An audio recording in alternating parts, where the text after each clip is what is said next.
Pompeii was shaped, before anything else, by where it stood. Situated near the Bay of Naples, the city occupied a region where land and sea worked together to support human life.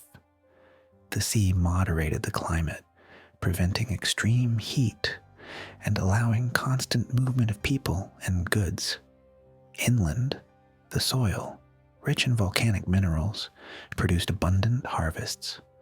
Vineyards, olive groves, orchards, and grain fields surrounded the city, ensuring a steady supply of food and trade goods.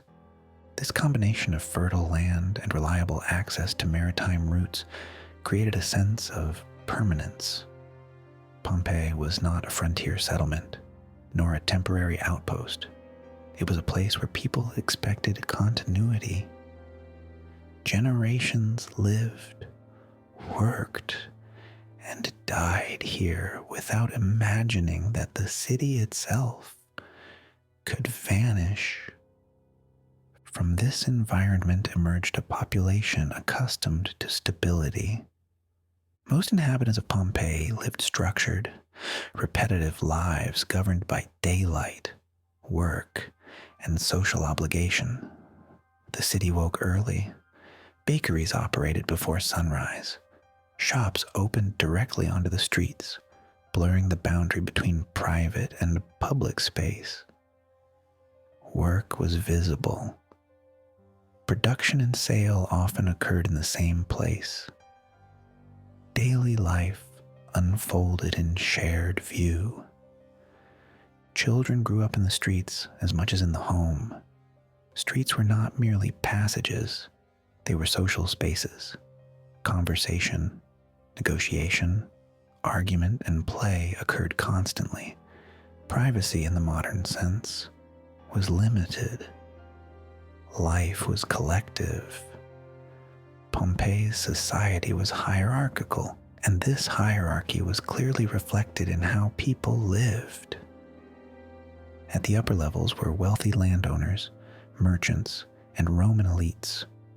Their homes, large domus houses and villas, were designed to display status. Architecture played a social role. Atriums, courtyards, gardens, and decorated reception rooms allowed wealth to be seen and acknowledged. Wall paintings and mosaics communicated cultural identity, education, and power. These residences were not isolated.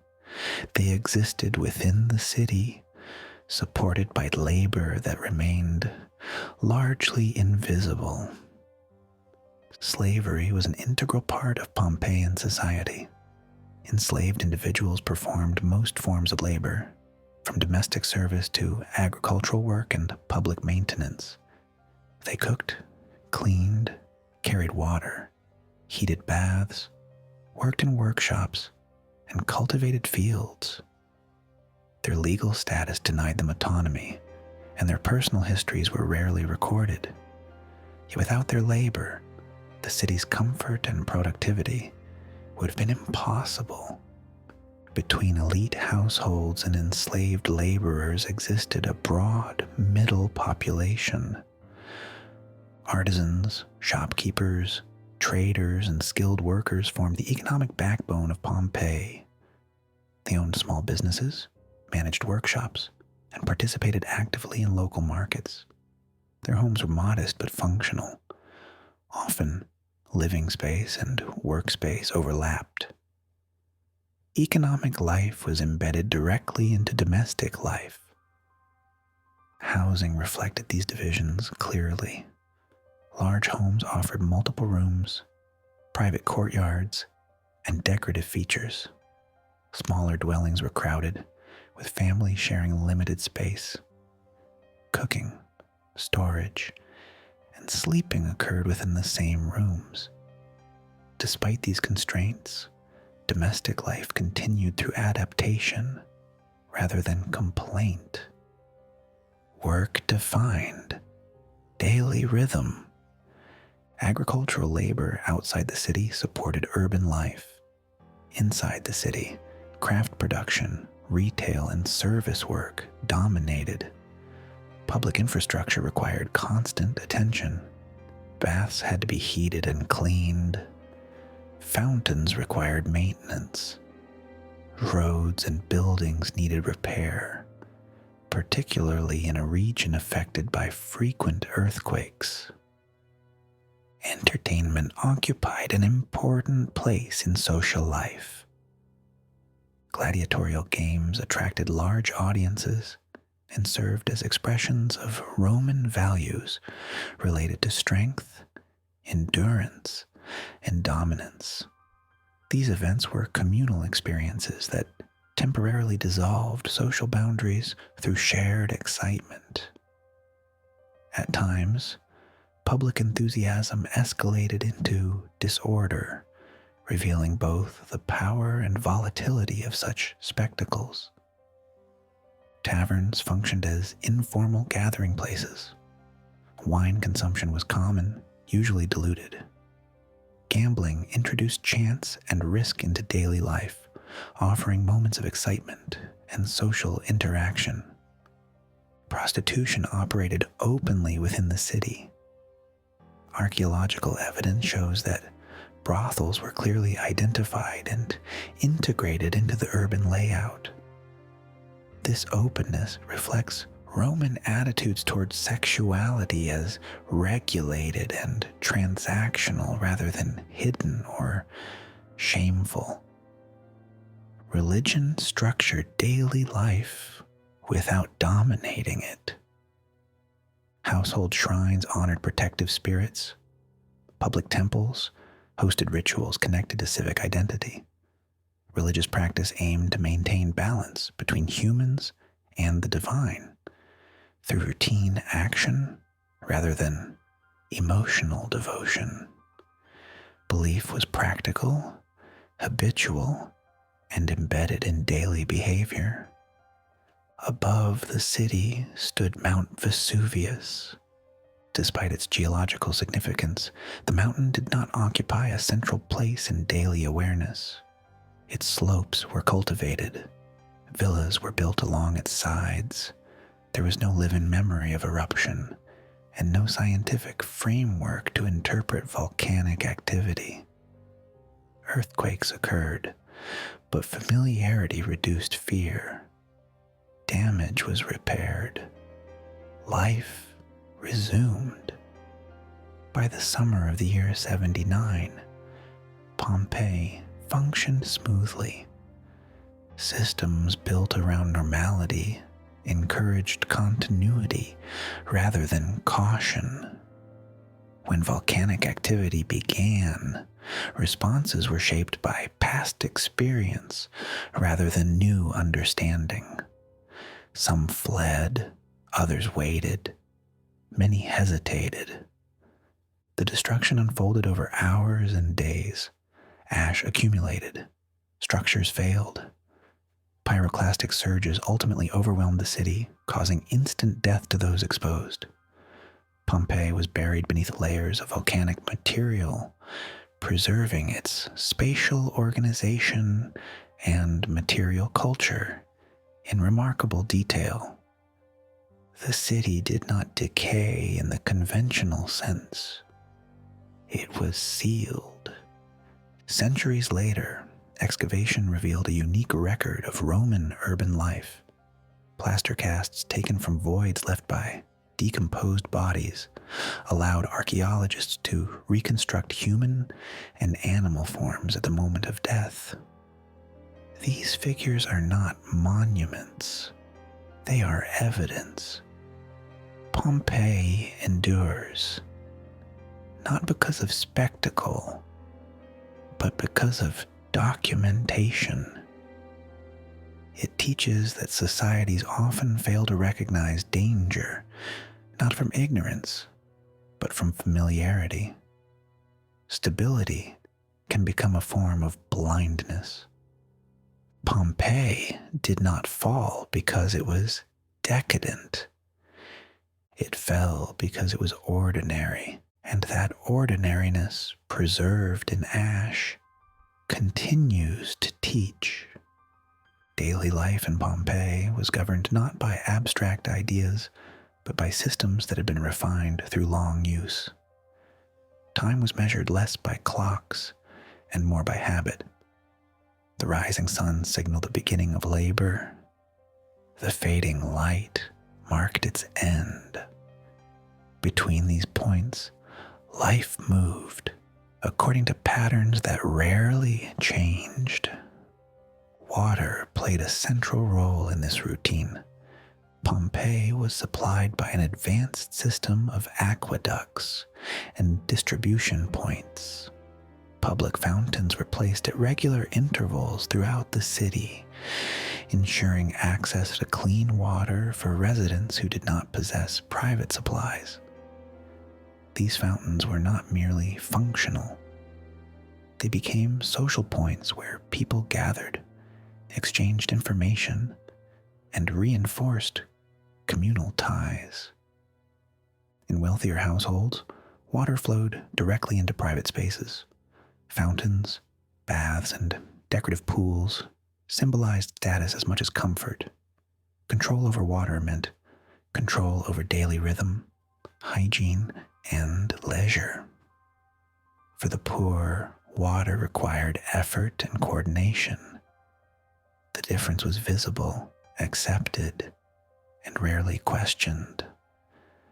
Bathing culture further reflected social structure. Public baths were among the most important institutions in Pompeii. They were not simply places to clean the body. They were centers of social interaction, negotiation, and informal networking. People of different classes shared these spaces, though not on equal terms. Time slots, sections, and behavior subtly reinforced hierarchy, even within shared environments. The operation of baths required extensive labor. Fires had to be maintained, floors scrubbed, water heated and circulated. Enslaved workers performed most of these tasks.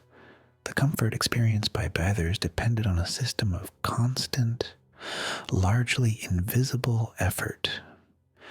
Food production followed similar patterns. Bakeries were widespread in Pompeii, identifiable by their large stone mills and ovens. Grain was ground, dough prepared, and bread baked daily. Bread was a staple, and its availability shaped public stability. Shortages could lead to unrest. Abundance encouraged calm. Markets supplied additional goods: fish, fruit, vegetables, wine, and imported products moved through the city regularly. Trade connected Pompeii not only to nearby towns, but to broader Mediterranean networks. Amphorae discovered in the city indicate the movement of goods across long distances. This integration into trade networks reinforced a sense of security. Pompeii was not isolated. It was connected, and connection often creates confidence. Education, in the formal sense, was limited. Literacy existed, but it was unevenly distributed. Wealthier citizens were more likely to read and write, while others relied on oral communication and visual cues. Graffiti, advertisements, and symbolic imagery filled this gap. Walls became public notice boards. Political slogans, personal messages, jokes, and declarations of affection were written openly. This informal communication reveals a society that was expressive, immediate, and unconcerned with permanence. Messages were written for the moment, not for history. Family structure varied widely. Elite households were complex units that included relatives, dependents, servants, and enslaved individuals.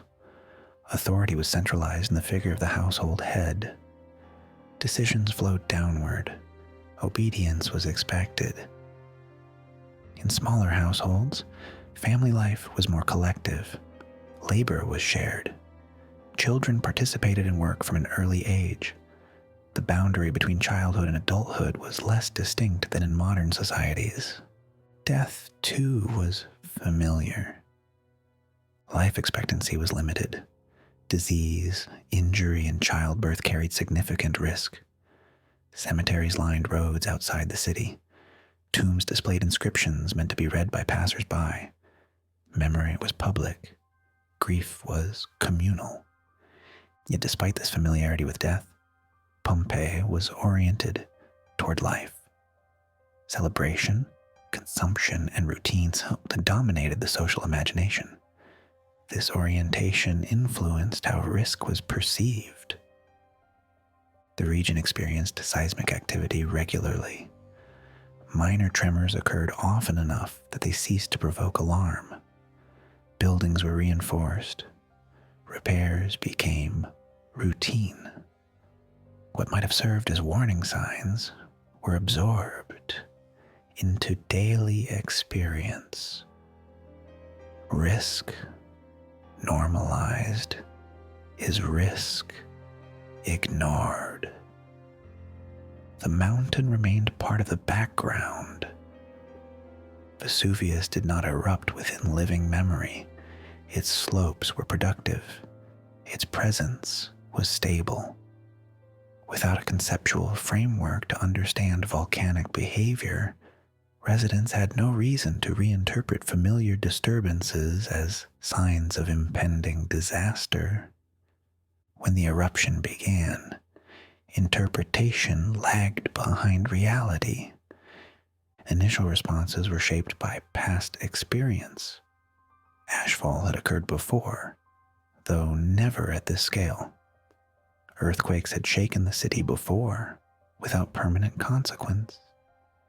People waited for patterns they recognized. Many delayed action. The physical process of destruction was complex and unfolded in stages. Ash accumulation caused roofs to collapse. Visibility dropped sharply. Movement became difficult. Breathing was impaired. Panic emerged unevenly. Some fled early, others stayed, attempting to protect property or shelter indoors. Pyroclastic surges marked the final stage. These superheated flows of gas and debris moved rapidly, overwhelming the city with lethal force. Exposure resulted in immediate death. Pompeii was not destroyed gradually at this point. It was ended decisively. The burial that followed preserved the city. Unlike cities destroyed by fire or war, Pompeii was sealed beneath layers of material that prevented decay. Organic matter decomposed, leaving voids. Structures remained standing. Objects stayed where they fell. This preservation created an archaeological record of unusual clarity. Excavation revealed not an abstract ruin, but a lived environment, frozen in time. Furniture, tools, food remains, and the spatial arrangements allowed scholars to reconstruct patterns of behavior with rare precision. The plaster casts, created from voids left by decomposed bodies, transformed absence into form. These casts do not represent individuals as they lived, but as they died. They capture posture, gesture, and proximity. They are records of final moments, not symbols. Pompeii's value lies here. It does not offer moral instruction. It does not confirm religious doctrine. It does not exist to shock. It documents. It shows how a society organizes itself when it believes tomorrow will resemble today. It reveals how systems built for comfort and continuity can become vulnerabilities when conditions change.